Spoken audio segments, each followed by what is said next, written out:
Baik, terima kasih rakan setugas kita Wali dan Rami. Bismillahirrahmanirrahim. Assalamualaikum warahmatullahi wabarakatuh. Selamat pagi dan salam sejahtera Auda. Terima kasih bagi menyaksikan lintas langsung pada pagi yang kami bawakan dari daerah Belait. Bagaimanakah perkabaran Auda pada pagi ini? Ya, harap semuanya dalam keadaan sehat ceria selalu. Semoga apapun jua perancangan yang Auda rancang akan berjalan dengan lancar dan semoga kita semua sentiasa dalam perlindungan Allah Subhanahu Wa Taala walau di mana saja berada.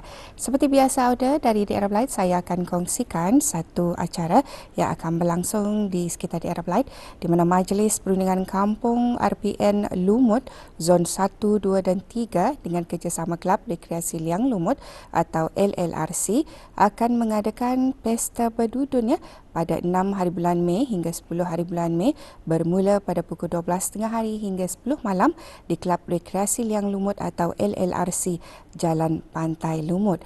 Pelbagai aktiviti menarik telah pun disediakan untuk para pengunjung yang hadir seperti pertandingan memancing, pertandingan burung murai seni kicau, pertandingan futsal, live band, kempen derma darah di samping pelbagai jualan makanan dan minuman. Auda adalah dialu-alukan untuk datang bagi memeriahkan acara yang akan diadakan nanti. Itu dia Auda, satu acara yang akan berlangsung. Seterusnya kita akan beralih untuk mengikuti bahan visual yang telah pun kami sediakan untuk hari ini. Silakan.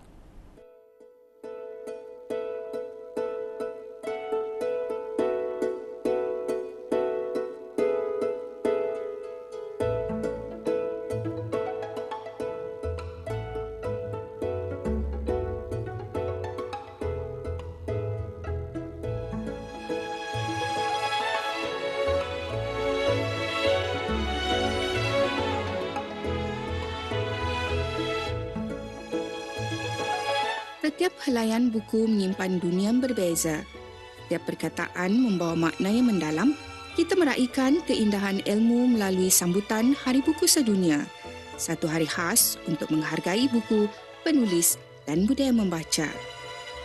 Sehubungan itu, Sekolah Arab Belait menganjurkan sambutan Hari Buku Sedunia bertempat di surau sekolah berkenaan. Okay, menurut saya ini satu pendedahan awal memandangkan yang bertanding tadi adalah semua daripada sanah 5 yang baru masuk sekolah Arab tahun ini, baru beberapa bulan. Ada sebagai satu pendedahan awal untuk mereka mengenai bahasa itu sendiri, macam mana cara bercerita. Walaupun sebenarnya ia mungkin payah pada awalnya, tapi apabila sudah terbiasa, diorang akan biasa mendengar. Bila sudah biasa mendengar, diorang akan praktikkan.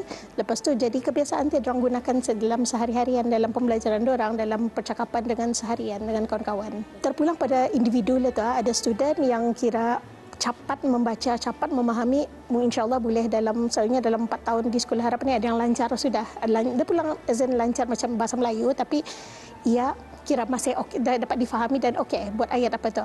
Tapi kalau student yang kira lambat, mungkin dia mengambil lebih masalah, sedikit masa lagi lebih daripada itu. Aktiviti ini adalah sebagai satu aktiviti untuk memupuk budaya membaca yang dilaksanakan di Sekolah Arab Belait supaya kanak-kanak itu suka membaca. Tapi dalam keadaan hari ini, sebutan hari ini kami kira mengkhususkan ia dalam bahasa Arab. Okay, sebagai pendedahan awal buku-buku bacaan dalam bahasa Arab. Lepas tu tapi kanak-kanak itu juga diberikan di sekolah ini untuk diberikan kad library untuk orang meminjam buku sepanjang tahun. Ada buku bahasa Arab, bahasa Inggeris, bahasa Melayu juga bila-bila masa orang boleh meminjam daripada library.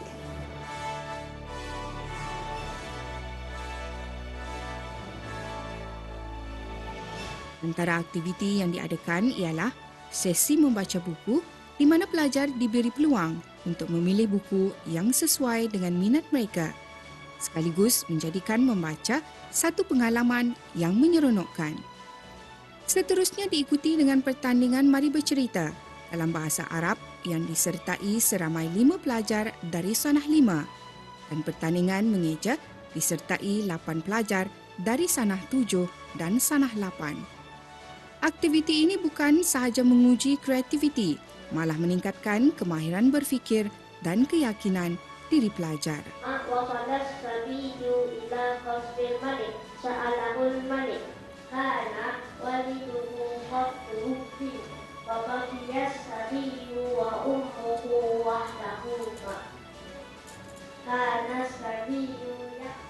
untuk fasih bahasa Arab kadang-kadang terpulang pada individu student itu sendiri. Kadang-kadang ada pelajar yang sudah dia meninggalkan sekolah ni pada sanah 8, ada yang sudah fasih dan boleh berbicara sendiri, yang jenis berani lah.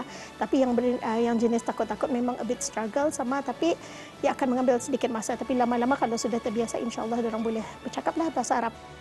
Harapan saya supaya kanak-kanak ni, student ni dapat membiasakan diri diorang sikap membaca, sifat membaca itu, kerana itu salah satu perkara penting sebagaimana dalam Al-Quran ayat pertama yang diturunkan adalah mengenai membaca. Jadinya saya harap student-student itu dengan aktiviti macam ni diorang dapat mengambil pengajaran, kepentingan membaca itu, sebenarnya benda itu ia penting pasal kalau yang pandai membaca memang payah segala-galanya. Tema bagi sambutan tahun ini ialah warisan ketani di dalam lembaran kitab. Seiring dengan tema yang dipilih, acara bertujuan memupuk budaya membaca buku bahasa Arab dalam kalangan pelajar. Seterusnya menambah ilmu pengetahuan di samping mencungkil bakat pelajar berkomunikasi dalam bahasa Arab. Sambutan Hari Buku Sedunia ini bukan sahaja menyeratkan hubungan antara warga sekolah, malah menanam semangat cintakan ilmu dalam diri setiap pelajar. Di Sekolah Arab Blight, buku bukan sekadar bahan bacaan.